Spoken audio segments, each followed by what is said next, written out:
Alô? Tem alguém aí? Será que vocês são como eu, que perdem o sono pensando no mercado cervejeiro? Por que as cervejarias seguem fazendo Reis e IPA tudo igual? Qual é o tamanho do mercado cervejeiro artesanal no Brasil? Quantas cervejarias ciganas tem no país? Dos estúdios da Pint Network, eu sou Ludmila Almeida, mais conhecida como Hipacondríaca, e o Surra de Lúpulo de hoje é: vamos beber os Brasis? Essa é uma das provocações que o lançamento da Zine na língua nos oferece. Bom, eu acho que a cerveja, primeiro que a gente gosta de beber. Eu acho que ela traz esse lugar mesmo de poder estar com as pessoas. Acho que a cerveja é muito mais sobre pessoas do que o próprio líquido, e isso é encantador. Eu acho que a cerveja é uma bebida muito democrática. Eu gosto da cerveja porque ela é deliciosa e porque ela é tão diversa, ela tem tantas possibilidades, né? Não só de sabores, mas de aprendizados mesmo, né? Então ela nos leva para tantos outros conhecimentos. É uma bebida onde a gente também pode imprimir uma identidade ali nas receitas. Essa conversa vem justamente por reconhecer que não cabe uma única forma de falar do Brasil, de falar do brasileiro, né? De falar sobre comer e beber. Não dá pra falar no singular. Então, acho que falar sobre o Brasil já não cabia. E aí não dá pra pensar numa estética única, numa única forma de experiência, de viver isso, né? A gente precisava de diversidade, de ampliar. E acho que não é exatamente só sobre caber no curso, mas acho que é caber dentro das nossas próprias cabeças, onde a gente tem essa necessidade de expandir as conversas, expandir para outros públicos que nos ouvem, que nos leem, que nos bebem, vamos assim dizer, e trazer outras linguagens e vozes dentro desse tema. Para esse papo, eu tô com as organizadoras desse deleite, Bia Morim e Aline Ismanioto, para falarmos sobre esse projeto como um todo, dia 6 de agosto de 2026.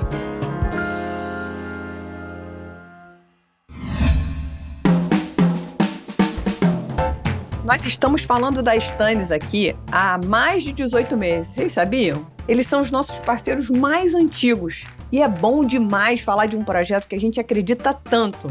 Mas para quem ainda não conhece a Stannis, eles são de Jaraguá do Sul, lá em Santa Catarina, e toda vez que a gente fala que eles fazem uma cerveja de qualidade, não é só balela, é porque os números falam por si. No World Beer Cup 2026, que é a Copa do Mundo das cervejas, com mais de 8 mil rótulos inscritos de 50 países, a Stannis levou ouro. No Brasil Beer Cup de 2025 foram 37 medalhas e o título de cervejaria do ano pelo segundo ano consecutivo. Antes disso, ainda foram 2 medalhas de ouro no Brussels Beer Challenge na Bélgica. E isso, gente, não é sorte, isso é consistência. E é exatamente por isso que faz todo sentido ter a Stannis do nosso lado. Se você quer experimentar uma cerveja que derrota gigantes europeus em degustações às cegas, acessa www.stannis.com e use o cupom SDL12 para ganhar 12% de desconto. Stannis, feita em Jaraguá do Sul e premiada no mundo inteiro.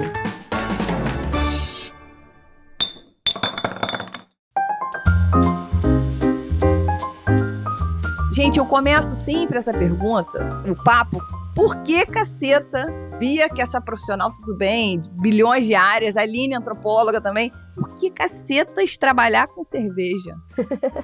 Bom, eu acho que a cerveja, primeiro que, né, a gente gosta de beber. É um bom motivo.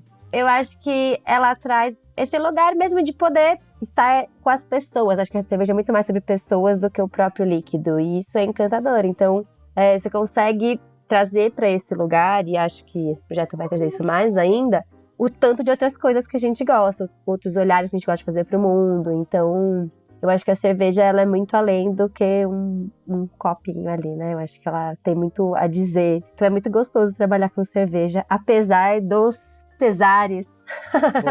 Boa. Eu acho que a cerveja, acho que vai muito na linha do que a Aline estava comentando aqui, é uma bebida muito democrática. Eu gosto da cerveja porque ela é deliciosa e porque ela é tão diversa, ela tem tantas possibilidades, não só de sabores, mas de aprendizados mesmo. Então ela nos leva para tantos outros conhecimentos. Eu acho que é uma bebida onde a gente também pode imprimir uma identidade ali nas receitas. Enfim, porque é gostosa também, né? Assim, Sim. basicamente, começo por isso.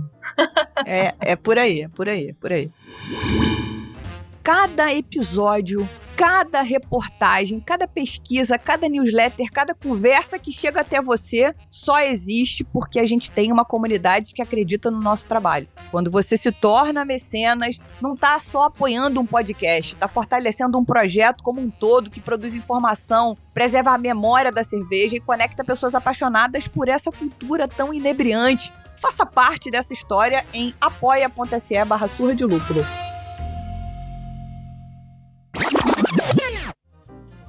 Então, a gente, para começar, assim, para abrir esse papo, nos últimos anos a discussão justamente sobre essa identidade que você acabou de falar, território, brasilidade, tem ganhado uma força maior na gastronomia. E aí a gente, de repente, começa a refletir se a gente, de fato, está fazendo isso quando o assunto são bebidas e cerveja. E eu acredito que a gente está até fazendo, mas quão fazendo, né? Então, para provocar esse debate, a gente hoje recebe vocês que têm tentado ou têm vindo construindo esse olhar sobre o novo bebê brasileiro, ou sobre o beber brasileiro que está aí há muito tempo.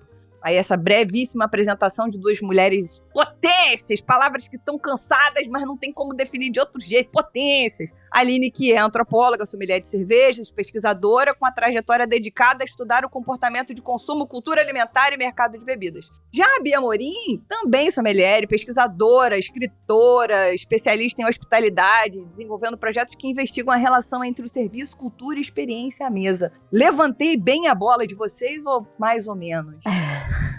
Ótimo. É assim, a gente quer que as convidadas aqui se sintam, poxa, bem definidas, bem delimitadas. E aí vocês fundaram agora a Beberu, né, que é essa agência do bebê brasileiro. E aí teve o curso da Sommelieria Pindorama, por iniciativas que propõem ampliar essa conversa sobre o repertório das bebidas produzidas e consumidas aqui no Brasil, muito além da cerveja, né? E aí agora tem esse lançamento dessa zine na língua, e é sobre esse bebê que falaremos hoje aqui nesse papo. Então vamos lá. A zine nasce justamente depois do curso Sommelieria Pindorama. Em que momento que vocês perceberam que aquele conteúdo já não cabia mais apenas num curso, mas precisava virar uma publicação, sabe? Às vezes a gente quer pegar as coisas. Tudo bem que é um PDF, mas dá para pegar também. Lud, eu acho que tem uma ordem cronológica interessante. Eu acho que tudo começa com várias conversas que eu e a Aline a gente vem tendo há muitos anos, desde antes da pandemia. E aí uma coisa vai se adicionando à outra e a gente vai formando um megazord, talvez. Precisamos arrumar uma palavra mais brasileira para isso, mas o primeiro curso acontece em agosto de 2024, a gente fez depois uma outra versão em fevereiro de 2025. A Beberu, como uma agência no sentido do agir, né? Nesse beber brasileiro, a gente lança em abril de 2025. E o edital, a gente tem ele, então, no final agora de 2025 também, né? Onde a gente, junto aí com grandes amigos, participamos e fomos contempladas. E acho que não é exatamente só sobre caber no curso, mas acho que é caber dentro das nossas próprias cabeças, onde a gente tem essa necessidade de expandir as conversas, expandir para outros públicos que nos ouvem, que nos leem, que nos bebem, vamos assim dizer, e trazer outras linguagens e vozes dentro desse tema. Então, o exercício do curso, por exemplo, nos ensinou que a gente estava falando de bebida, mas sem necessariamente falar e nomear as bebidas. E entendemos que é uma demanda do mercado, né? Falar sobre isso, falar sobre essas bebidas, falar sobre essa brasilidade. E o edital nos deu essa possibilidade de tratar o tema em outros formatos. Foi divertido, foi uma baita experiência aí, tudo isso que a gente tem vivido. E acho que já não dá mais pra falar de cerveja só falando de cerveja, né? Isso é um aprendizado que eu acho que o mercado tem tido como um todo, né? Uhum. Falar sobre outras bebidas, sobre outras coisas que formam as pessoas, os bebedores, os comensais. Eu acho que isso é uma possibilidade e é o futuro, né? Total. O próprio edital, o nosso objetivo era levar ao mercado cervejeiro um olhar para outras bebidas para que a gente bebesse dessa fonte, né? Uhum. Bom, se eu puder sugerir uma substituição à Megazord, seria a miscelânea. Não sei o que pensam. Ah, que Gosto. bonito, sim. Um cobogó, como chama?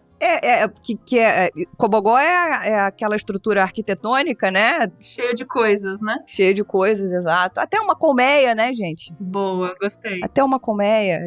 A gente levou uma colmeia lá na Brasil Brau com o stand da Pint, né? Tentando apresentar um pouco essas conexões. E eu gosto muito da abelha. Você também gosta de abelha, de mel, meles, que aliás é um excelente plural. Eu acho que a gente tem muito a aprender com as abelhas, inclusive, mas enfim. Acho que isso é papo para outro assunto, outro dia. E aí, eu acho que tem uma coisa muito legal na criação desse projeto, que, como vocês citaram o edital, a gente também foi agraciado na questão da pesquisa pela segunda vez.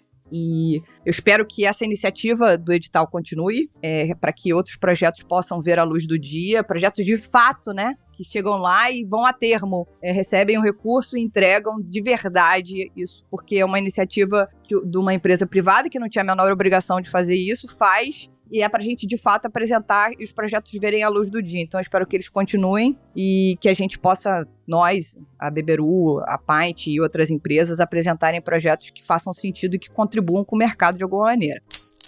Mas, lá na língua, vocês falam bastante de beber os Brasis. E eu achei isso muito legal, né? O que muda na prática quando a gente deixa de falar em o Brasil e passamos a falar em Brasis? O que vocês querem... Que países são esses? Bom, acho que essa conversa vem justamente por reconhecer que não cabe uma única forma, né? De falar do Brasil, de falar do brasileiro, né? De falar sobre comer e beber. Não dá pra falar no singular. Precisa ser no plural, porque esses repertórios são amplos, né? A gente tá falando de um país de dimensões gigantescas, com a maior vida biodiversa, né, do mundo. A gente tem o maior número de biomas dentro de um país. Isso se reflete na quantidade de cultura que tem nessas terras, na quantidade de formas de se relacionar com ingredientes, com território, com tecnologia, e tudo ao mesmo tempo acontecendo. Então, acho que falar sobre o Brasil já não cabia, né?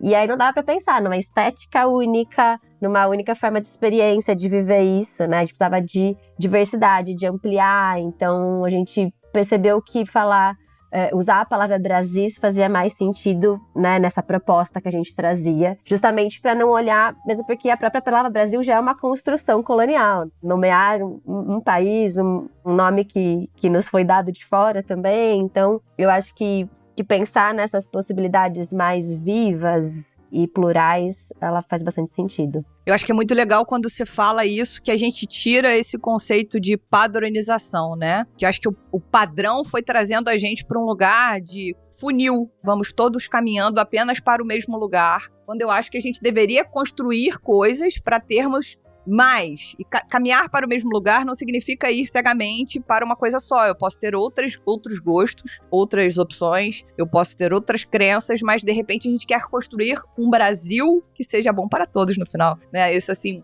eu acho que seria mais ou menos por aí. Tem meu voto. Tem meu voto? Tem?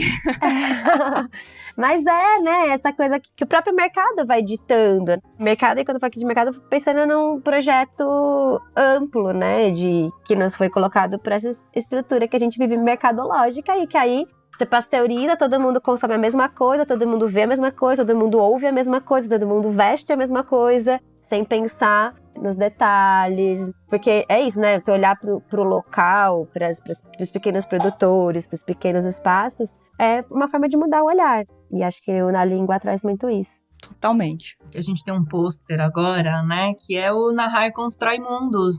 Então, quais são esses mundos que a gente quer narrar? E são muitas histórias a serem narradas. Verdade. Se a gente ficar... Eu uso muito o que a Aline falou da pasteurização desse gosto, do tipo, tá todo mundo bebendo a mesma coisa. Enfim, e a gente na área artesanal, independente, que eu quero batizar. Eu queria dar um nome, porque eu acho que quando a gente dá um nome, eu sei que a gente foi batizado por uma outra nação e que de repente não seria esse o nome que os povos originários dariam para nós, sei lá. Mas, enfim, eu acho que quando a gente não tem nome... Eu odiaria sair na rua que as pessoas não soubessem chamar Ludmilla, entendeu? Vai chamar o quê? A gente hoje não consegue chamar a cerveja a independente, a pequena, artesanal, a gente não sabe do que chamar. Mas, enfim, bebemos a mesma coisa e a gente, quando teve a oportunidade de olhar para algum estilo e falar, uau, de repente tá o nosso lugar aqui, a gente foi lá e produziu o New England até enjoar. Pegou e enfiou a diversidade no cu, com todo respeito. Vamos lá, voltando aqui. Bom, há uma crítica recorrente justamente a essa dependência dos repertórios europeus na formação do sommelier, do profissional de bebidas de uma maneira geral. A intenção, então, é substituir esse repertório ou ampliar a conversa para incluir outras referências? O que é esse primeiro ponto de ataque? Às vezes a gente só precisa confundir, né, para poder desorganizar o inimigo. Qual é a ideia aqui? Eu acho que é sempre ampliar, né? O debate é justamente que você entra em qualquer formação de sommelier, não só de cerveja, de todas as bebidas. Você pega os livros de história das bebidas, assim como a gente pega os livros de história na escola. É a visão de uma ótica europeia, norte-americana, é o olhar de quem está contando a história. E a partir do momento em que a gente começa a se reconhecer, né, enquanto países, potências, afinal a gente tem independências muito recentes de diversos países, e esse movimento descolonizador, decolonial das ideias, traz essas novas formas de contar o mundo. Então a gente vai contar a história das Áfricas, das Américas, vai olhar outros saberes. As pesquisas arqueológicas mais recentes também nos mostram outros dados. Então a gente já achou cervejas, receitas históricas de cerveja, de vinho, mais antigas que a gente conhecia 10 anos atrás. Então esse repertório vai mudando, a gente tem que mudar a história, tem que começar a contar de outros lugares, tem que começar a falar sobre outras pessoas, né? E não continuar contando, quando os portugueses invadiram o Brasil e aqui começa a nossa história. Então acho que reconhecer isso é ampliar. E não quer dizer que a gente vai deixar de tomar outras coisas, de gostar de outras coisas. A gente ama contar as histórias da Bélgica, da Alemanha, tudo isso é encantador. A gente ama a cultura como um todo, a gente ama pessoas, ama beber, mas também queremos contar as nossas histórias. O que se bebia por aqui, o que se bebia em outros tantos lugares, afinal, o mundo é formado por muitos países, né? A Copa tá aí pra provar pra gente. Então, acho que é ampliar. Aline, acho que tem uma coisa até interessante que a gente tem usado nas nossas apresentações, usando o mapa novo do IBGE. Ou seja, da onde eu parto?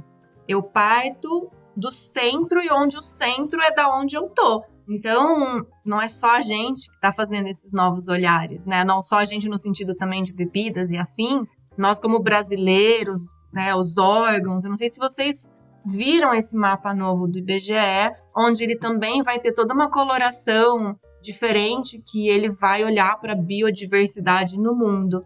Então fica a dica aí pro pessoal entrar no site do IBGE e procurar esse mapa recente, a coisa de 2 meses atrás que foi lançado, e não estamos nem falando do mapa invertido, que é o que a gente usa na nossa língua. Exato.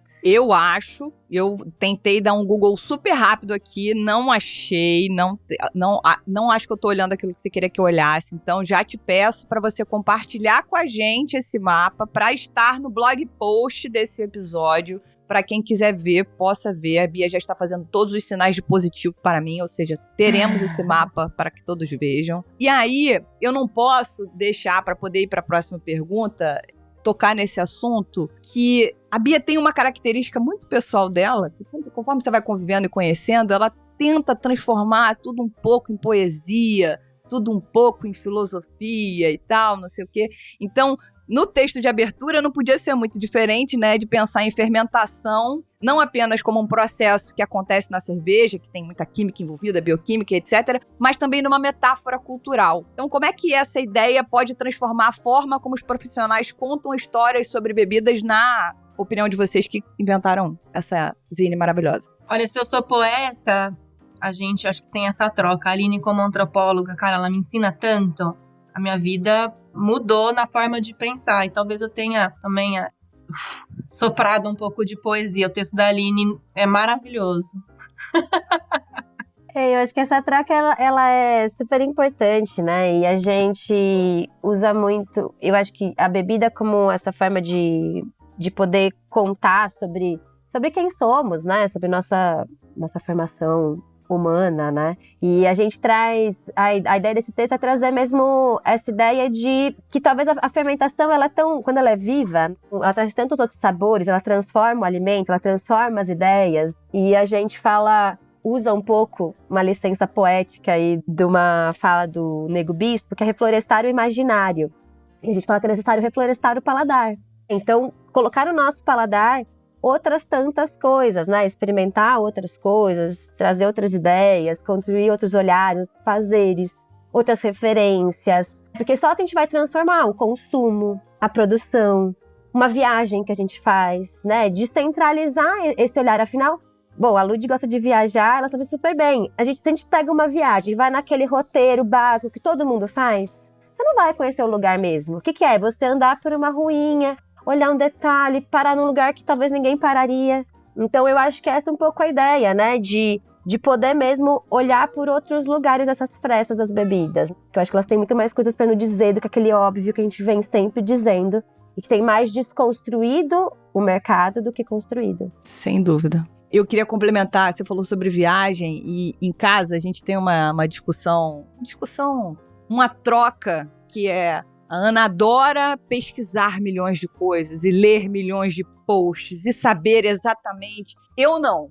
Eu talvez tenha começado a viajar mais velha e não aprendi isso. E aí eu fico naquela do tipo, vamos chegar lá, sentir a vibe. Ao mesmo tempo, chega na hora de almoço e aí, onde que a gente vai almoçar?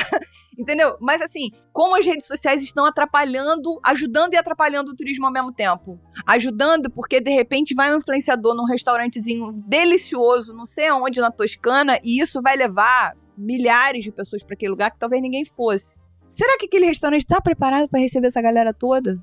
Sabe? Então, eu acho que tem um pouco dessa coisa também eu acho que a gente precisa discutir a difusão de como é que a gente também fala sobre outros gostos, como é que a gente apresenta as coisas. Eu que falo muito na hipacondríaca para as pessoas provarem coisas, e eu falo isso segurando uma garrafa de Brahma e uma lata de Antártica, do tipo assim, tá bom, você gosta disso aqui, mas se você gosta disso, você pode também gostar disso aqui. Então, numas do tipo formação de público, mas não é formação num intuito de estou te educando para tal, que eu acho que isso afasta, entendeu? É só apresentar. Você nunca tinha olhado para essa lata na sua frente. Olhe para isso aqui agora, antes de abrir, antes de cheirar, antes de botar na boca. Olha, entenda que existe todo um outro universo. Eu acho que tem um pouco dessa proposta aí. Não sei se eu falei uma besteira muito grande ou se faz sentido. Não, e eu acho que e é isso, não é mesmo educar, porque eu acho que é um conhecimento que muitas vezes a gente tem, né? Por exemplo, se a gente for... É que, de novo, essa lógica do mercado, parece que o que a gente vem como referência de mercado, até nas comidas é assim. Então a gente parou, por exemplo, de fermentar comidas em casas e fazer conservas, chucrutes, vinagres deliciosos de coisa que a gente tinha no quintal e passou a comprar um mesmo negócio do mercado que, por exemplo, mudou a nossa microbiota. A gente é menos saudável, por isso que a minha mãe fazia iogurte em casa, por exemplo, né? Então fermentava ali o leite. Hoje em dia o leite nem mais leite. Então eu acho que é um tanto de coisas que refletem esse lugar, sabe? Então, talvez é conectar com uma memória Sim. que a gente tinha, né? Um conhecimento que a gente achou que não valia muito. Ah, mas a mãe fazia em casa isso. É verdade, total. Então, é trazer, de novo, valorizar um conhecimento que é nosso, né? Se apoderar disso e... Eu acho que você desenhou agora, Aline, de um jeito para as pessoas o que é ancestralidade. Não sei se eu também tô falando uma besteira, mas é isso, assim, você falou da sua mãe fazia iogurte. Minha avó, essa história de kefir, agora, papo de 5 anos atrás, minha avó fazia kefir há 40 anos. Cuidava daquele negocinho branco, e aí fazia uns iogurte muito doido pra gente batendo com fruta, sabe? E aí pegava a alfavaca que tava plantada no quintal dela pra temperar o bife, que era alfavaca e sal e alho, entendeu? Tipo, alfavaca, nunca mais via a caceta da alfavaca, mas quando eu era pequena, eu ia colher alfavaca no quintal da minha avó. Então, assim, talvez a minha avó tenha sido uma das maiores recicladoras do universo, porque ela guardava todos os potes, todas as coisas, e ela sabia fazer higienização pra não estragar o doce de compota que ela fazia de goiaba, de mamão, não sei o quê. Entendeu? E realmente a gente foi perdendo a conexão com isso aí. Você vai lá no supermercado e compra em vez de comprar o grão de bico pra fazer em casa, você compra o grão de bico em lata. Eu faço isso, tá, gente? Mas enfim. Mas eu acho que todo mundo aqui que tá nos ouvindo, né, vai ter uma história de alguém da família que lembra que tinha uns potes meio esquisito guardado dentro do armário ou na geladeira. Então, é uma coisa que parece que a gente vem perdendo, mas é meio recente, né? Essa industrialização ainda vem chegando, né? E vem chegando cada vez mais. A questão é a gente não perder essa memória e não perder esse conhecimento para também usarmos isso como sabor, porque é delicioso, né? Não só como saúde, porque a indústria do wellness está aí abarrotando a gente de ideias meio, sei lá, meio esquisitas. Então, todo mundo tem essa memória. E quanto mais a gente sai da cidade grande, a gente segue em direção ao interior, seja ele caipira ou seja ele com tantos outros nomes que a gente dá quando a gente vai para as pequenas cidades e afins, essas pessoas, elas ainda têm essa cultura. Só que é uma cultura que vem sendo invisibilizada, né? Uma cultura que parece que não tem importância. Isso é a nossa identidade também. São tantas, né, identidades, então todo mundo vai ter essa história. Se não tem, pergunte para os seus familiares, que eu acho que alguém vai te contar uma história bem bacana. Converse mais, né? Sai do celular, porra! Ou no Boteco da Esquina, né? Por exemplo, uma das publicações, uma das fotos nossas da Zine é do Preá, que é sobre esse lugar, né? E não olhar isso como exótico, como a própria conversa das punks, né? Não de ser, tipo, verduras não, alimentos não tradicionais. Uhum. Não tradicional pra quem? Exótico pra quem?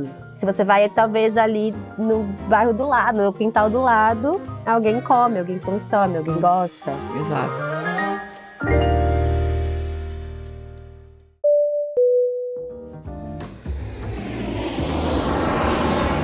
Surra de Lúpulo tem um novo patrocinador e eu tô muito feliz em anunciar essa parceria com o Passaporte Cervejeiro. E aqui eu também falo como cliente. Eu já fiz 2 viagens com elas e a experiência foi incrível.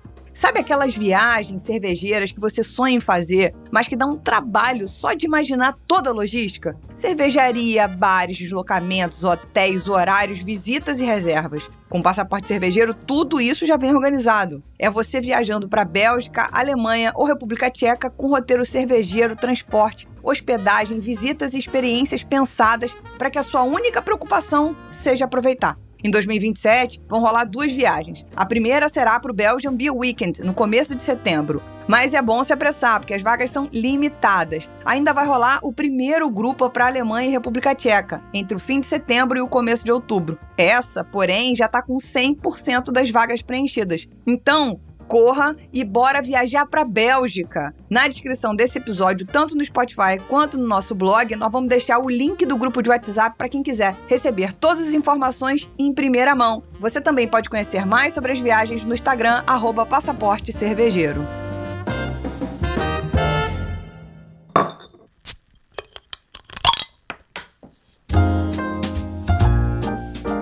E aí você trouxe um assunto, falou do Preá e etc.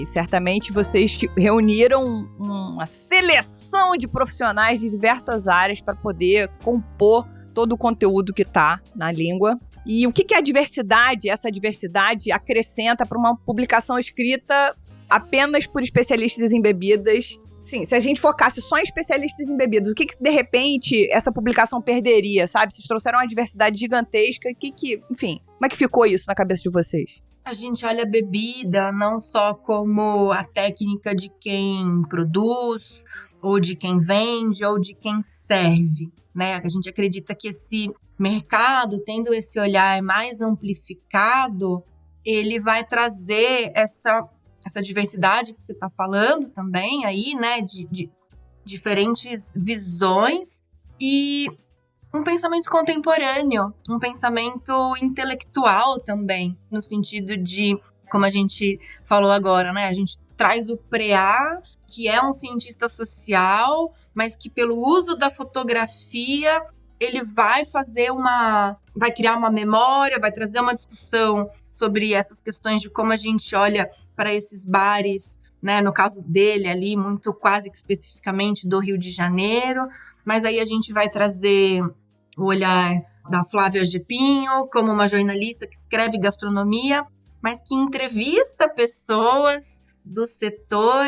A gente foi criando essa miscelânea e trazendo um pouco até do que o Bruno Capelas trouxe ali pra gente quando a gente lançou a Zine, a gente fazendo esse toró de parpites de várias pessoas, amplificando as discussões que precisam ser feitas quando a gente quer falar de beber os Brasis. Porque a gente não está trazendo uma receita, onde aí eu preciso do especialista que produz. Nessa primeira edição, a gente tentou ali trazer o que mais chamava a atenção da gente, de algumas questões, tentando também estruturar em poucas páginas, com conteúdo que tem ali sua restrição de espaço, um pensamento do o que é pensar as bebidas, de onde eu posso trazer esses pensamentos, como é que eu vou falar de uma bebida com mandioca sem convidar uma pessoa como a Raquel Tupinambá falando sobre o tarubá, sobre o olhar dela como bióloga, mestre em botânica, também antropóloga, não só como rotulando ela como, acho que, me corrija se eu estiver errada, Aline, só trazendo ela como, ela é, né, dos povos originários, então, não, ela representa tudo aquilo e faz a bebida, ela não tá só na memória, eles produzem ali, né, então, a gente aprender abrir essa janela, sabe? Nossa, é uma ventania de coisas incríveis que vão nos chegando ali. Enfim, acho que a gente fez essa reunião de pessoas tão incríveis, trazendo a Mari Mesquita, que também é uma cientista social, mas é barista, é mixologista, navega ali em diferentes lugares do Brasil. Tanto que foi a própria Mari quem nos fez provar o tarubá numa aula sobre bebidas brasileiras no Senac. Sabe, as coisas vão meio que se encaixando, vão fazendo sentido. Então, trazer essa multiplicidade, essa interdisciplinaridade, eu acho que talvez tenha sido o nosso grande feito, né, Aline, em termos do que a gente gostaria para começar essa conversa. E acho que foi muito gostoso o processo, e já dá até saudades nesse sentido, que é muito bom conversar com as pessoas e ouvir o que elas têm para dizer, sabe? A gente fez para cada um provocações, e todas, assim, ninguém hesitou, porque tudo tocava alguém em algum lugar, né? As conversas, né? Porque tudo traz uma memória, tudo remete a alguma coisa. Então é muito bonito como as pessoas se conectam com o Brasil.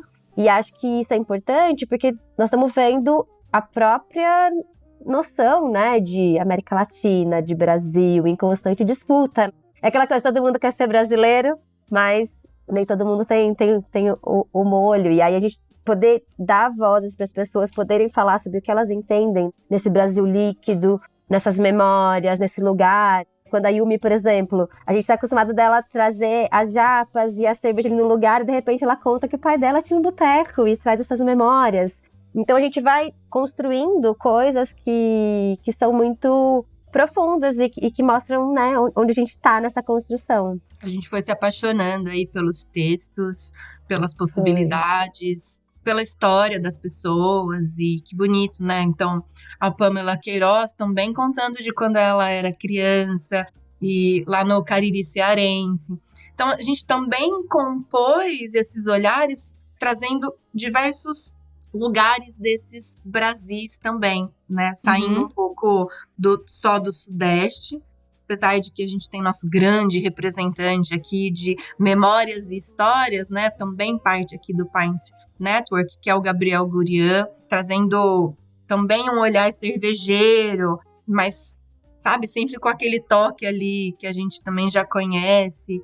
Foi incrível trabalhar com essas pessoas. Eu acho que uma das coisas é que o mercado faça esses olhares que não só vindos já, né, dos personagens conhecidos. Esse é um degrau que a gente vai ter que subir, é um degrau cansativo, né?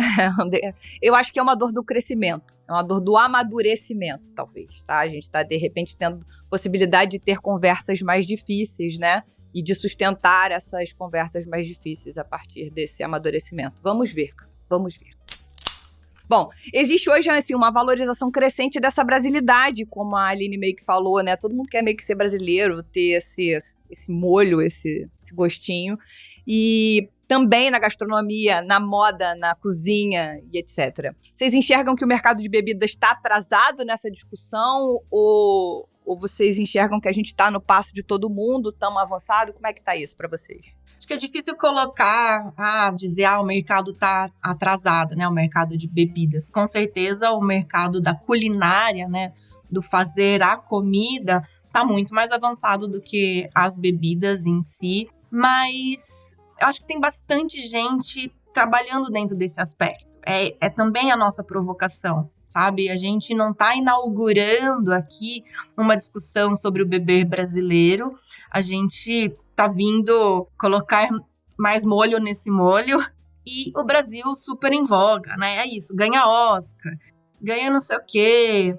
Mas esses sentimentos todos, né, que vem construindo aí um pouco desse orgulho nacional, acho que no mercado de bebidas ele vem acontecendo, né? O que a gente quer nos inserir nesse mercado como quem faz, junto aos outros profissionais, essas vivências não caricatas e não óbvias das bebidas, né? E as bebidas como gastronomia brasileira. Acho que essa também é uma discussão importante a ser feita quando a gente está falando de brasilidade, realmente essa brasilidade na gastronomia. E tem bastante gente, mas vou falar, viu, Lud? Cabe tanta gente aqui. Ei, cabe tanta gente. Eu acho que essa é a graça, né? Tipo, tem espaço, mas você também precisa, entre aspas, tomar posse do espaço. O espaço tá ali, faça alguma coisa com aquele espaço, né? E a discussão, eu acho que ela é essa discussão é ampla, ela tem muitas camadas, né? E daria, tipo, praticamente uma tese. E tem livros só sobre isso, mas a gente tem esse lugar da gastronomia, mas eu acho que principalmente das bebidas, que foi um processo também colonizador muito forte, né? A gente tem um processo justamente de apagamento desses saberes, né? Tem diversas questões, tanto que a gente sabe, por exemplo, nomear bebidas, talvez, do mundo todo, e talvez nunca não sabemos nomear as nossas próprias as bebidas que já tinham, né, aqui no Brasil, né, dos povos originários. Por exemplo, a gente já tomou champanhe do lugar X da França, e quem já provou espumante de caju? A gente já tomou a cerveja histórica, tal, e quem tomou uma titia? Então, a gente tem um amplo de discussões que é sobre em que momento a gente apaga, tentou-se apagar essa memória. São bebidas que trazem uma resistência cultural muito grande, né? Tipo, as próprias culturas afro-indígenas, né, trataram de trazer isso como resistência cultural mesmo. E em que momento a gente, diversas questões de construção mesmo, de nação, a construção de Brasil que se tentou fazer por muito tempo, um Brasil que tentou apagar essas vozes, tentou ser branco europeu, e de repente não, né? E aí como construir de novo essa valorização, como olhar para essas vozes, colocá-las no lugar que elas deveriam estar, né? Exato. E é provocar o mercado para que ele se sinta ou curioso, ou com vontade, ou incomodado, né? Para que a gente não trabalhe apenas ali as bebidas como uma coisa só, mas com todas essas questões. Por isso que o curso do Sommelieria Pindorama é quem também nos provocou a fazer esses olhares e falar, putz, calma, né? Vamos organizar, vamos nomear, vamos criar nossos próprios léxicos, vamos criar nossas próprias rodas de aroma, vamos destruir um pouquinho alguma coisa ali para construir em cima outras referências, novas referências, antigas referências. Perfeito. Eu tenho a impressão de que alguns saberes ancestrais, eles foram inicialmente sufocados, né? Para que você pudesse suplantar essas forças. E aí depois eles foram reapropriados, mas não pelas pessoas de origem. É quase como se você estivesse inventando uma coisa nova, incrível, sensacional, que já estava sendo feita ou que já tinha sido criada há muito tempo e tal. Você vai dar uma roupagem ali e aí você rouba essa história, porque quem conta a história, como a gente falou um pouco atrás, são outras pessoas. Então é como se você estivesse reescrevendo essa história. Que absurdo. É muito. De vez em quando eu adoro pensar, mas tem outras vezes que o meu pensamento me leva para um lugar e fala: caceta, por que eu pensei nisso? Mas enfim. Mas o que por muito tempo se nomeou como selvageria, né? Era tecnologia e, bom, o homem branco sabe muito bem usar isso como tecnologia e usa, né? Então, assim, já são saberes que não são. É isso, né? O conhecimento tradicional e o conhecimento científico, eles não se desgrudam. Essa conversa é também muito profunda. E aí, eu acho que a gente chega no ponto da próxima pergunta, que é: o gosto é uma construção histórica e cultural, e ela tá lá. Como ela é histórica, ela vem desse outro lugar, de outras pessoas que vieram muito antes de nós, etc. É possível agora você falar disso e falar assim: vamos rememorar aquilo que você já conheceu, porque aquilo já existiu de alguma maneira. Como é que essa percepção muda a maneira de entender hoje para vocês, depois de terem feito essa viagem que foi criar na língua, entender o consumidor brasileiro? E aí? O que vocês pensam depois de todo esse estudo de caso, né, gente? Pelo amor de Deus.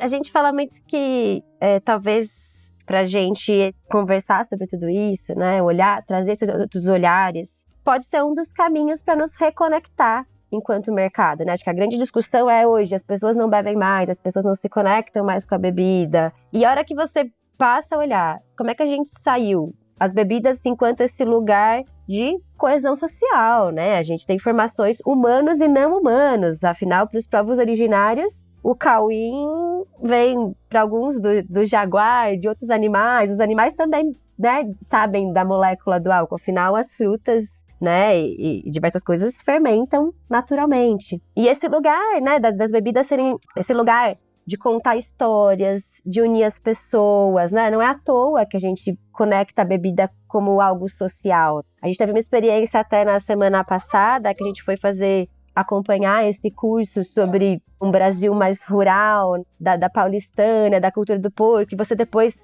poder viver, por exemplo, uma roda de fogueira, e bebericar coisas ali, conversar, sorrir, cantar uma música. Isso é memória, né? E a gente talvez perdeu essa conexão. Um bebê que ficou esvaziado, que não diz mais sobre as pessoas, porque também, afinal, você vai fazer um curso de sommelier, seja de vinho, seja de cerveja. E aí, quando eu vou pegar, por exemplo, um disruptor de aroma X, e aí eu nomeio aquilo como a cereja de não sei tal lugar que eu nunca comi, e não sei nomear aquele mesmo negócio que talvez a gente poderia chamar de açaí, talvez, um terroso, um tanino do jabuticaba, enfim, né? Em vez de trazer as nossas nomeações, as nossas nomenclaturas, as nossas práticas, e em vez de colocar como exótico e colocar como memória, será que talvez aí não esteja um caminho para conectar as pessoas? E ao invés de falar o que elas faziam não tem valor, o que se fazia lá fora é muito valorável. Então, a gente acha que essas práticas, e práticas mais sustentáveis mesmo, né? Afinal, se eu estou olhando para ingredientes locais, eu estou olhando para terroir, para território, para saberes, talvez seja um lugar de conexão mesmo, de práticas mais sustentáveis, mais justas, mais diversas. Isso talvez traga o olhar das pessoas de volta para as bebidas, né? Afinal, elas não se encontram mais nesse mercado que só falava uma língua, só tinha uma cor, só tinha um som, só tinha um sabor. Então, a gente afastou as pessoas. Então, talvez aqui esteja um lugar mesmo de reconexão enquanto formas de conversar, de narrar outros mundos, né? A gente pode servir outras coisas para os comensais no prato, no copo, contar, trazer outras conexões. Legal, interessante. E eu acho que a partir dessa tua reflexão, a gente pode chegar e pegar o texto sobre a cerveja brasileira, que tem uma provocação interessante, né? Que aí a gente talvez não precise abandonar essas tradições europeias, mas deixá-las e tratá-las como referências possíveis, né? Aí como é que vocês imaginam que a cerveja brasileira deveria dialogar com ingrediente, técnica, história local, sem ter que cair apenas no conceito do marketing da brasilidade, ao mesmo tempo entendendo que existe um canhão gigantesco das grandes companhias, que têm um poder absurdo de repente, por exemplo, você falou de Cauim, imediatamente me veio o programa que já falamos sobre Cauim aqui, mas me veio primeiro a Colorado, que fez uma cerveja de Cauim, sei lá, uns 4 anos atrás, 5 anos atrás, durante a pandemia, que apresenta para uma quantidade de público. Vocês entendem o que eu tô querendo dizer? Não dá para ignorar esse canhão também. Como é que a gente lida com isso? Eu dei uma mudada na pergunta, desculpa, mas é porque vocês falaram, a culpa é de vocês falaram de Cauim e eu lembrei da Colorado. A Cauim da Colorado, uma ideia que o Marcelo trouxe muitos anos atrás. Tá. Inclusive criticada, né? Eu acho que tem muita gente que, na atualidade, olha para isso e fala, mas não podia estar usando, né? Então, você vê, as discussões vão mudando ao longo dos anos. Porque muita gente sequer sabia o que era Cauim. Na época que a Colorado, que nem era tão conhecida assim, lançou essa cerveja que tinha adição de mandioca. Porque exatamente ele queria provocar as pessoas para que elas tivessem a curiosidade de saber o que era Cauim. Não sei se é uma cerveja que ainda está sendo produzida atualmente. Acredito que não. Eu acho que não. É que eu acho que voltou em algum momento, numa fase mais recente, entendeu? E aí isso...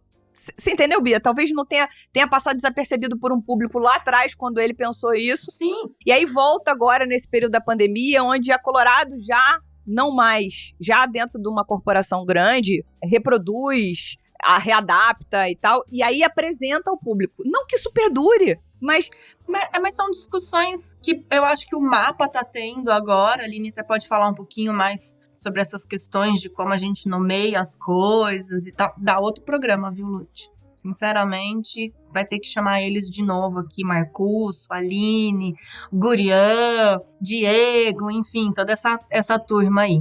Mas o que eu acho que a gente precisa é isso, tomar cuidado para que esse marketing não seja clichê, não vá trazer uma coisa muito rasa, né? Então, por isso a crítica. Hoje em dia é possível fazer essa crítica. Talvez 20 anos atrás, que eu acho que é mais ou menos quando a Colorado lançou a Cauim, 20 anos atrás, a gente não pensava nisso. E é difícil navegar meio sozinho. Total. Né? Jura? Não sabia. Como a gente melhora, né, com a crítica, Sim. né? Como a gente melhora ouvindo. E é um pouco do que eu tinha me organizado aqui para responder para você quando... Né, nessa pergunta sobre as questões dessa brasilidade, né? Enfim, os saberes, eles estão entrelaçados, e é o que a gente falou também no Sommelieria Pindorama, no sentido da gente pegar essas tradições, culturas, né? E comer isso e transformar em algo nosso, né? Então, fazer essa antropofagia cultural, vamos assim dizer, para construir algo que seja da nossa identidade, com os olhares e com as críticas. É por isso que tem que ser feito no coletivo. Tem que ser feito no coletivo, porque eu tenho uma visão muito pequena das coisas. E aí eu me junto com a Aline, que é uma antropóloga, que faz um olhar completamente diferente, que tem uma visão amplificada sobre algumas questões. E por isso que é importante a gente agir como um mercado, agir como um mercado que pensa o que a gente está fazendo, como é que a gente serve, seja no nome, seja no sabor, seja na estética. Porque o que a gente vê dentro do mercado cervejeiro de uso do que é brasilidade, só que de uma forma, às vezes clichê, às vezes vulgar, entendeu? Quando é que a gente vai começar a discutir que tem marcas que você fala assim, cara, pelo amor de Deus, sabe? Você tá servindo é um desrespeito. Mas essa gourmetização previsível das coisas é muito mais rasa do que às vezes a gente reclamar da grande indústria, sabe? Então, a gente como potência cultural, plural, não dá pra gente ficar sendo colocado em caixinhas. E a gente não tem todas as respostas, a gente ainda tá aprendendo conforme a gente vai conversando, vai escutando, né? Ou seja, a gente ainda tá construindo isso. Não se para de construir, a cerveja existe há milênios e a gente vem modificando ela. Por isso que também mas a tradição alemã. Vamos olhar quando é que a Alemanha se formou. Foi ontem. E eu amo a a questão, né, que o Dória traz muito isso, que as tradições são inventadas, né? Então existe esse sociólogo, o Eric Hobsbawm, é isso, Aline? É um historiador. Que vai falar as tradições são inventadas, então vamos inventar as nossas tradições. A gente está inventando, né, que o pint brasileiro é o copo Lagoinha, que também é chamado de copo americano. A gente está inventando isso, a gente está construindo isso, né? Então, esse serviço que a gente pode olhar para a Bélgica e ver como eles serviam, essa técnica refinada de não sei o que a gente pode olhar para a Alemanha, a forma como a gente usa a construção de sabores, que a gente pode olhar para a Inglaterra. Mas, cara, é tão mais... Né? E a nossa hospitalidade brasileira, o nosso gingado, o nosso molho. E tem tanta coisa que a internet nos proporcionou no sentido de poder olhar para tudo isso. Né? Os nossos memes. Não à toa a gente convidou o André Dahmer, grande ilustrador, cartunista, e fez uma conversa com ele tão divertida, onde ele também conseguiu imprimir ali uma crítica no que ele entrega na Zine, uma conversa que a gente queria ter. Enfim, é meio... E apresentar pro mundo as nossas técnicas também. Falar, olha, vocês usam madeira assim, a gente usa assim. E é tão bom quanto. Vocês usam o carvalho americano, a gente tem jequitibá rosa e é tão foda quanto. Vocês usam a levedura, blá blá blá, chablau, a gente tem mais de 800 leveduras catalogadas. Micro-organismos diversos. Num banco de levedura que ninguém nunca testou. Sabe, e a hora que você começa a ampliar isso, você vê o reflexo, por exemplo, no próprio concurso brasileiro de cervejas. Que esse ano, as 3 melhores cervejas são categorias... A gente tem uma Manipoeira, uma Brazilian Wood Age e uma Catarina Sour. Tipo, e são juízes internacionais, não são só juízes brasileiros olhando isso. Então, eles também estão tendo essa curiosidade de olhar as técnicas, de olhar como a gente tem feito, de olhar o que a gente tem usado para construir sabor. E a gente tem muitas coisas que nós, como brasileiros, não conhecemos, que eles não conhecem. Então, é uma gama de possibilidades que a gente pode assinar a nossa cerveja e falar, beleza, não é deixar de tomar. Amo tomar Pilsen. Chorei quando entrei na Pilsner Urquell. Chorei quando entrei na Orval. Quero continuar tomando. Mas quero tomar também, chorar quando tomar uma Manipoeira. Ai, gente, chorei no sábado, na Naturebas. Ai, chorei. A Bia chorou na Naturebas, inclusive. Chorei mesmo, assim. Eu tava tomando a cerveja da fermentaria. Tinha tomado a de beterraba, tinha tomado a de jabuticaba. E aí ele me serviu a... Como chama essa, Aline? Reserva Brasil. Reserva Brasil, que tem mel, é isso? Ela é refermentada com mel de abelha brasileira e amburana. E aí eu dei um golinho, assim, e comecei a chorar. Do Ney. Daí o Alan olhou pra mim e falou, o que foi? Eu falei... Sabe, não tinha o que falar. Eu falei, não sei, eu só tomei a cerveja e tá tão boa que eu tô chorando. A gente poder se emocionar, né, nesse sentido, onde ele não me contou nenhuma história. Ele só pôs a cerveja no copo e me deu. Ele não precisou fazer um discurso. Ele só precisou me dar algo tão gostoso a ponto que eu me emocionei. Então, é isso, da gente...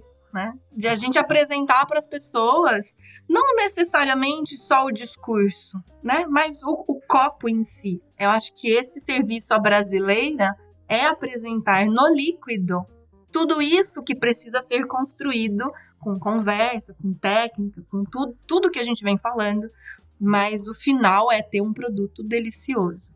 Que faça sentido e que tenha sentido no fazer. Perfeito. O Alan, que é um grande ouvinte desse podcast, tá? Ele me manda mensagem quase toda semana comentando o episódio. Tipo, gostei disso, não gostei daquilo, lá. É um cara queridíssimo e a gente tem uma troca muito legal. A única coisa que eu desejo, pegando o Alan como exemplo... Fermentaria local, né? Não sei se a gente falou qual que é. Fermentaria local, exato. Pegando o Alan da fermentaria local como exemplo... Essas empresas, essas pessoas que nos atendem com essa gentileza, com essa hospitalidade, nos servem no copo bebidas emocionantes, elas precisam de condições de continuarem de pé. Senão, não vai ter emoção vinda dali, né? Então, a gente precisa pensar em como é que a gente ajuda essas pessoas que, de repente, têm uma capacidade impressionante de criar sabores emocionantes, mas que, de repente, não tem lastro para poder continuar. Então, a gente precisa pensar na construção do nosso beber, do nosso comer, do pequeno, com esse olhado, tipo assim, se eu não apoiar, se eu não consumir, vai acabar. Porque a pessoa vai... E a lista é grande, né, Lud? A lista é grande hoje. Enfim, eu acho que valia a pena deixar esse aviso para as pessoas, né? Consumam os produtos que vocês se emocionam, sabe? Apoiem esses produtores que geralmente são pequeníssimos. Enfim.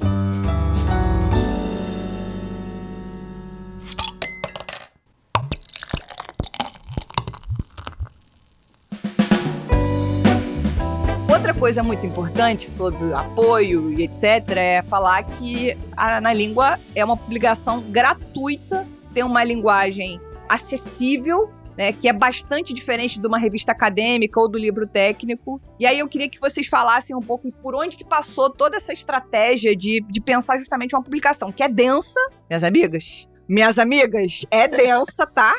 Mas, ao mesmo tempo, é um negócio que você fala, cara, é possível de ler e entender. O problema é que você fica pensando demais depois. Eu tô precisando de coisa que eu pense menos, mas vamos lá. Fala pra gente. É que a gente começou a pensar, né, o edital, porque a gente já tinha o curso da Sommelier Pindorama e o curso, né, já é construído como algo muito denso. E a gente falou, o edital, ele permite essa amplitude maior, né? Essa diversidade de alcançar outros lugares que não só as pessoas que nos seguem, nos ouvem, né, trabalham com a gente. E aí nós pensamos a proposta da Zine ser esse lugar. Primeiro que eu acho que a Zine já traz um formato mais bem contemporâneo, afinal é uma publicação de guerrilha, né, que ela pode ser feita por qualquer pessoa, muito mais simples no sentido, sai da formalidade da impressão de um livro, que é caro, que é... Entendemos, não é simples, não é simplório. Não, entendemos. Exatamente. Então a Zine pode trazer essa coisa, e ela é muito mais plástica, por poder permitir, a gente queria permitir essas coisas, né? Trazer uma frase solta, trazer um desenho, uma colagem, um cartoon, uma foto. A gente poder trabalhar esse repertório que é tão denso em outras linguagens, para poder conversar com outras pessoas, para poder trazer outros olhares. A gente falou, isso não, talvez o livro engessasse muito a publicação. E aí a Zine traz esse formato que nos permitiu ampliar. Aí a gente chama de Zine também, é uma licença poética, tá? Que a gente falou, vai ser a Zine, tá? No feminino. Uma licença poética. Apesar de a gente ter então essa liberdade editorial, né, com a Zine, a gente fez todo o protocolo, né, assim, importante para uma edição como essa. Então, a capa e o projeto... Gabriela Lango que o diga, né, Bia? Então... A capa e o projeto gráfico a gente fez com o Café Coado Estúdio, que também tem um olhar ali muito importante com um viés de brasilidade. A gente chamou a Gabriela Lando, e ela foi nossa revisora, e aí com um toque editorial também, né? Porque é uma pessoa muito técnica, que é muito preocupada se as discussões tinham todos os encaixes necessários, olhando cada texto com cuidado e ajudando a gente a formatar muitos dos nossos pensamentos, que às vezes dentro da gente está tudo dado e explicado, e a hora que a gente põe no papel, a gente fala, tipo, será que eu estou me fazendo compreender? Uhum. Então, um beijo muito especial para a Gabi Lando, todo mundo aqui conhece ela. Também agradecer o Otávio, da Além do Que foi nosso diagramador. A Lud também bem conhece o Otávio, muito querido. E essa coisa de uma indicação que leva a outra, né, Lud? Como é importante essa corrente, estava falando de como a gente ajuda os pequenos. A gente ajuda dessa forma, né, mostrando que o trabalho dessas pessoas é importante, indicando o trabalho dessas pessoas.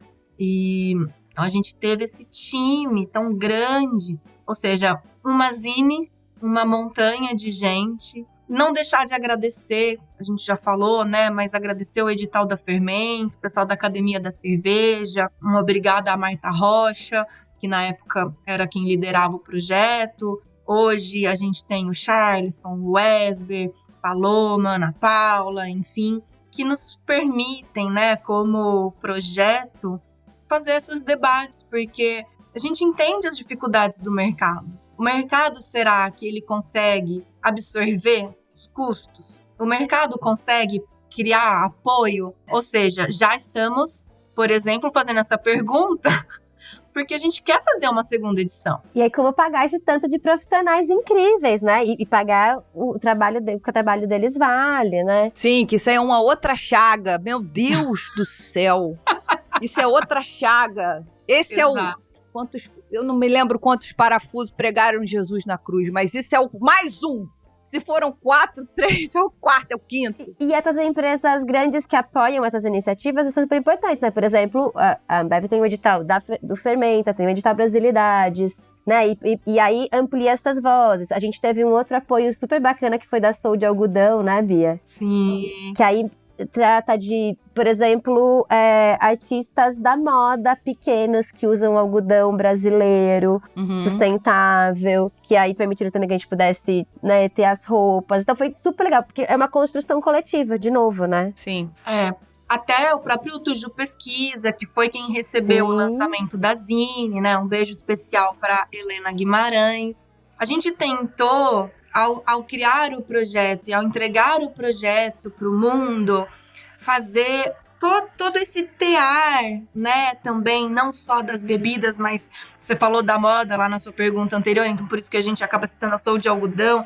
A gente veio tentando construir isso de uma maneira que tudo faça sentido. E é difícil, gente, é difícil, mas é tão gratificante.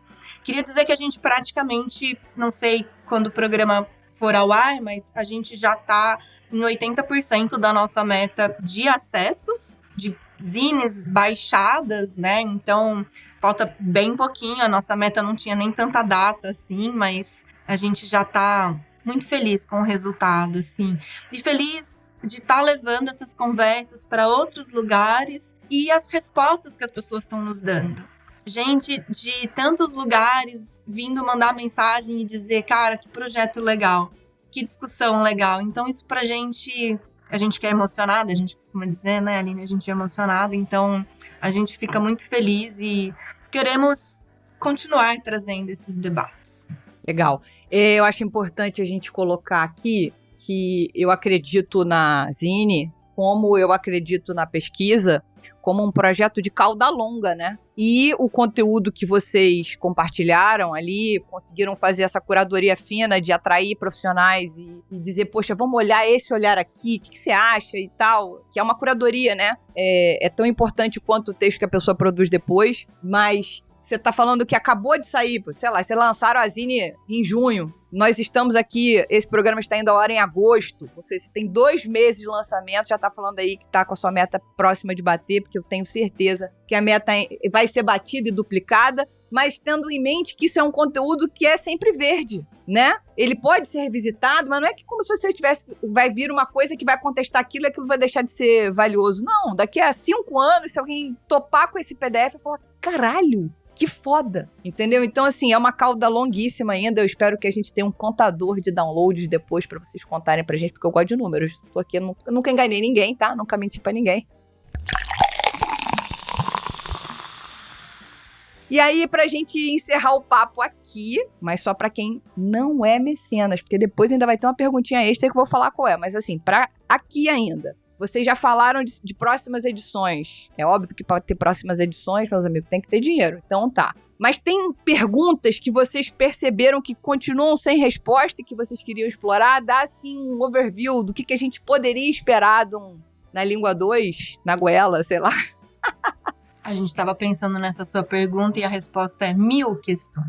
1000 falas. Muitas categorias de bebidas, muitos ingredientes, muitas origens, muito sobre microbiologia, sobre território, diferentes funções que cada bebida tem na nossa vida, diferentes inovações que ainda podem chegar, diferentes possibilidades, falar mais sobre o passado, falar mais sobre o futuro. Todas as possibilidades de questionar o que é essa identidade brasileira, trazer o propósito de construir um mercado cada vez mais consciente, ético, sustentável, amplo, delicioso. As perguntas são: como fazer isso?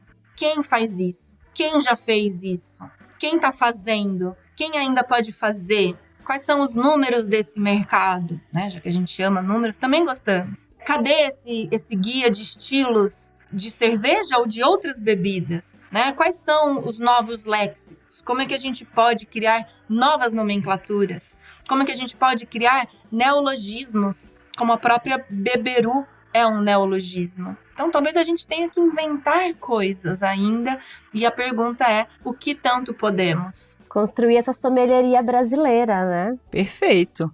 Então, gente, vocês viram que trabalho para essas senhoras, essas moças, não faltarão trabalho, não vai faltar. Agora, precisa que as empresas que, de repente, acharem esse projeto interessante, procurem a Bia, procurem a Aline, né? Porque é um projeto que vai trazer, certamente, grande visibilidade para quem se junta, porque eu acredito, novamente, no conteúdo que pode ser consumido por muitos e muitos anos, por muitos e muitos tempos. beberu.com.br. Antes da gente terminar, eu agradecer a presença de vocês, eu vou deixar aqui a pergunta extra que elas vão responder, que vai só para os mecenas.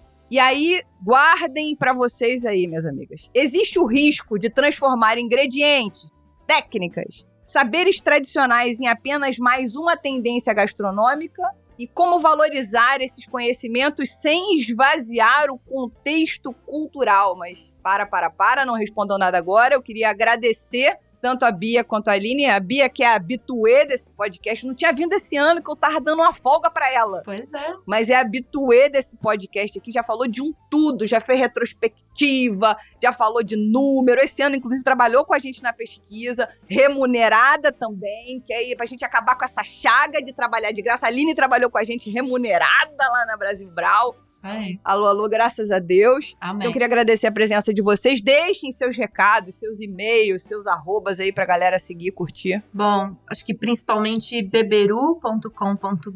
A gente tá tanto nas redes sociais, Instagram, LinkedIn e o site. É no site que você faz o download gratuito da Zine e depois pode contar pra gente o que achou. Tem, inclusive, um formulário no final da Zine que você pode responder.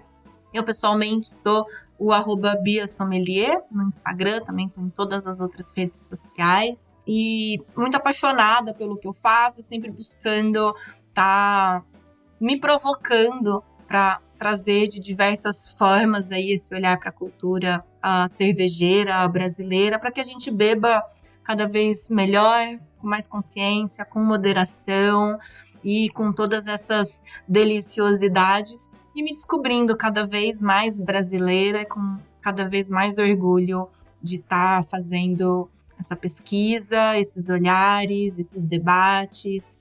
E muito obrigada, Lud, Pint Network, pelo espaço aqui com vocês.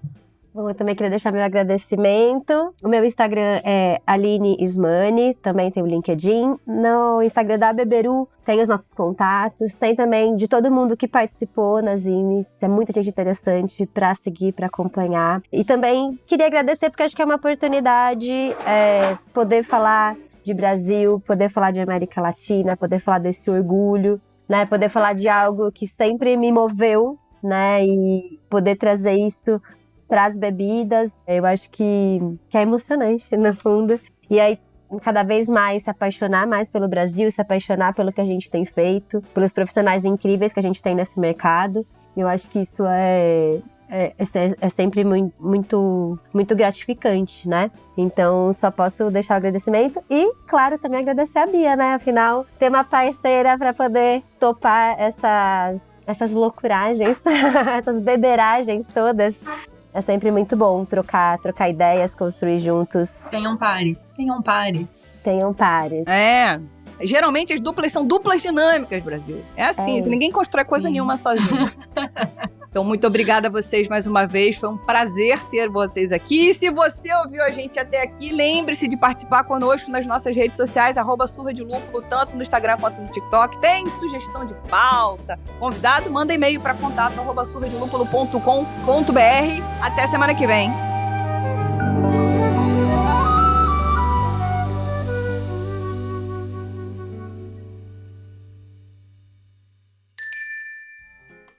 Este podcast é uma produção da Pint Network e está disponível no Spotify, no YouTube ou na sua plataforma de áudio preferida. Na nossa equipe, contamos com a colaboração de Henrique Boaventura, Ludmila Almeida e Maurício TK. sócios e apresentadores do podcast. Também fazem parte do time Gabriel Gurian, na apresentação, Rubens Reis, na edição, Larissa Diniz, nas redes sociais, e Gabriela Lando, na redação do blog.